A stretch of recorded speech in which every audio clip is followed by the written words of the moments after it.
Pumanaw habang sumasailalim po sa gamutan ng isang sanggol na nasagip matapos sumanong ilibing ng sariling ina sa isang maisan po sa may barangay Maigpa, Bayambang, Pangasinan.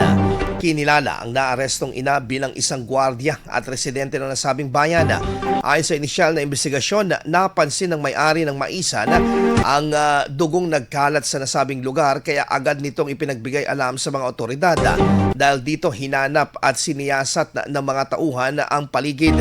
Nakitang isang kumpol ng damo na may nakabaong itim na plastik na tinatayang may lalim na 5 pulgada. Nang buksan ito, tumambad ang isang bagong silang na sanggol na nasa kritikal na kondisyon. Agad na isinugod sa pagamutan ng sanggol ngunit binawian din ito ng buhay habang ginagamot. Kalaunan na aresto ng mga otoridad ang ina nito at dinala sa impila ng pulisya para sa kaukulang investigasyon at disposisyon.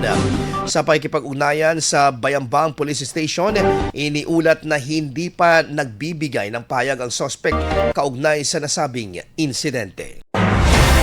IFM News. IFM News. IFM.